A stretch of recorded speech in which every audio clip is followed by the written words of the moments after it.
दिल्ली की इस बड़ी खबर का, जिस पर आज सुबह से हम लगातार बने हुए हैं। बड़ी खबर इस वक्त आ रही है, गृह मंत्री अमित शाह एक उच्च स्तरीय बैठक करने वाले हैं और फोरेंसिक्स की रिपोर्ट भी आ रही है। जांच जिस तेजी से आगे बढ़ रही है उस पर भी कई सारे अपडेट्स हैं, ये सब आपको बताएंगे गृह मंत्री अमित शाह, जिन्होंने बीते दिन न सिर्फ इस मौके पर पहुंचकर जायजा लिया बल्कि एलएनजेपी हॉस्पिटल में भी जाकर घायलों से मिले।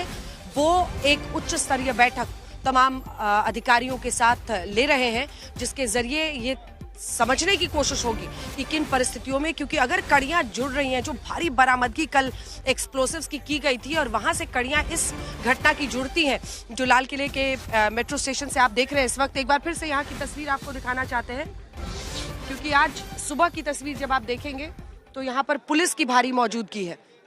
ये पूरा इलाका को कॉर्डन ऑफ किया गया है जहाँ पर ये धमाका हुआ था। इसी के साथ साथ यहाँ पर ब्रीफिंग की जा रही है आज सुबह की, किसको कहाँ पर क्या ड्यूटी करनी है, कहाँ पर किसकी पोजीशनिंग होगी, कैसे पूरे इलाके को सिक्योर करना है। दूसरा, एक बार फिर से हमारे दर्शक जो 8 बजे के बुलेटिन में हमारे साथ, 9 बजे के बुलेटिन में आज हमारे साथ जुड़ रहे हैं लाल किले से, उनको हम दिखाना चाहते हैं। सबसे पहले तो उनको ये बता दें कि ये सुभाष नगर जो रेड लाइट है वो है सुभाष चंद्र रेड लाइट। अब ये वाला हिस्सा दिखाइए। सबसे पहले लाल किला, सामने में लाल किला है और लाल किले के ठीक सामने ये जो आप देख रहे हैं ये वाला आ जाता है, वहां पर है पुलिस चौकी, उस कोने में है पुलिस चौकी, लाल किले के सामने वाली पुलिस चौकी। फिर आ जाइए आप ये बीच वाली सड़क पे, जिस सड़क पे आप इस वक्त पुलिस और भारी मौजूदगी देख रहे हैं सेंट्रल फोर्सेस की। अब आ जाइए इस हिस्से में, इधर आइए, वहां पर ये धमाका हुआ है, जहां पर ये धमाका हुआ है और आपको दिख रहा है उस इलाके को पूरा कॉर्डन ऑफ कर दिया गया है।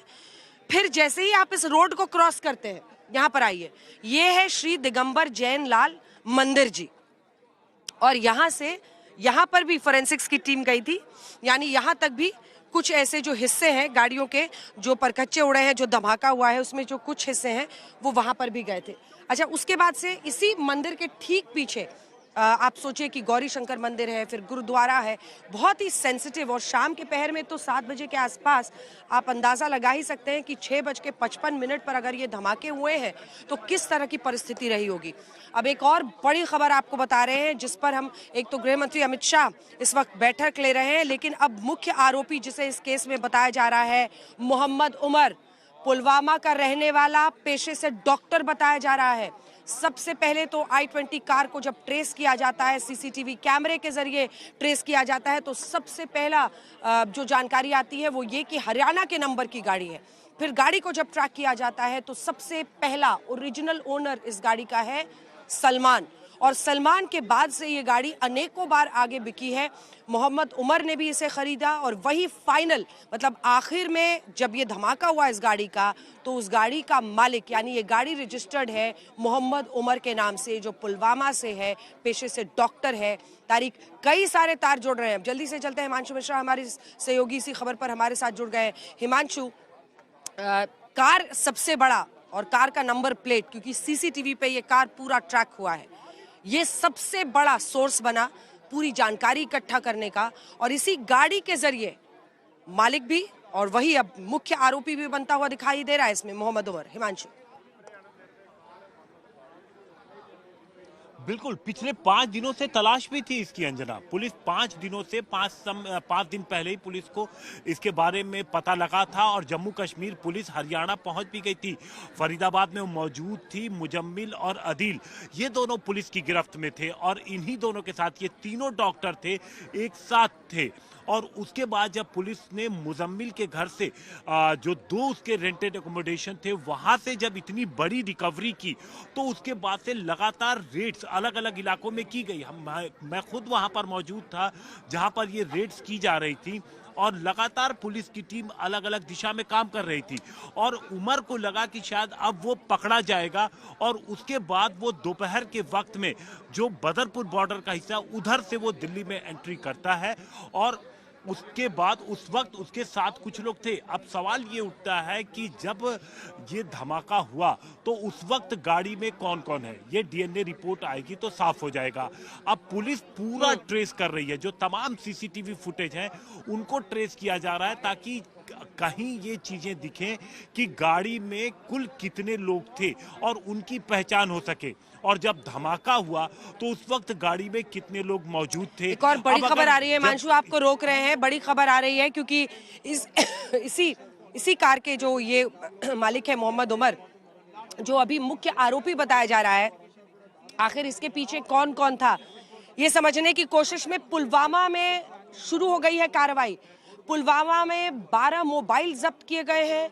पुलवामा में इस शख्स मोहम्मद उमर के 2 भाइयों को अरेस्ट किया गया है, हिरासत में लिया गया है। तो आप अंदाजा लगा सकते हैं कि उमर के 2 भाई हिरासत में लिए गए हैं।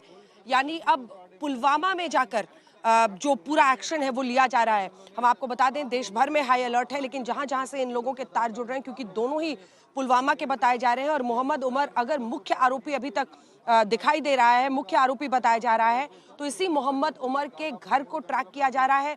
आपको ये भी बता दें कि जो बीते दिन भी एक्सप्लोसिव्स बरामद किए गए थे, उसमें जिन लोगों को तलाशा जा रहा था, मोहम्मद उमर का भी उसमें नाम था। और मोहम्मद उमर जो है वो पुलवामा का रहने वाला है। वहीं पर उसके 2 भाई हैं जिनको हिरासत में लिया गया है। 12 मोबाइल्स की बरामदगी वहां से हुई है। तो ये तमाम तार जुड़ते हुए दिखाई दे रहे हैं हिमांशु। जी बिल्कुल। और अभी देखिए कि मंदिर के अंदर से जो फॉरेंसिक टीम जा रही वो किस तरीके के, देखिए गाड़ी के पुर्जे वो लेकर के और अलग अलग तरीके के एग्जिबिट्स लेके फॉरेंसिक टीम जा रही है। जाहिर तौर पर जितनी जल्दी फॉरेंसिक टीम यहां पर अंजना रिपोर्ट देगी पुलिस को, उससे काफी चीजें पुलिस की जो इन्वेस्टिगेटिव एजेंट, जो अलग अलग टीमें जो जांच कर रही हैं पूरे मामले की, उनको काफी मदद मिलेगी कि जो धमाका हुआ उनमें किन किन एक्सप्लोसिव का और किस तरीके से उसका इस्तेमाल किया गया था। तो ये सारी चीजें बेहद महत्वपूर्ण। और अब आप देखिए कि इतना बड़ा गाड़ी का एक हिस्सा उड़ के कहां तक आया था इतना। और अगर हम दूसरी तरफ बात करें फरीदाबाद की, तो वहां पर लगातार पूरी रात रेड जारी थी। पूरी रात जम्मू कश्मीर की टीम, इसके अलावा जो एसआईटी है हरियाणा की और दिल्ली पुलिस स्पेशल सेल की टीम, ये लगातार रेड करती रही थी। 10 से ज्यादा लोगों को अलग अलग जगहों में पूछताछ किया गया। उस पूरे रूट को डिटेन किया, ट्रैक किया गया जिस रास्ते से गाड़ी अंदर आई थी। कई जगहों के सीसीटीवी फुटेज निकाले गए।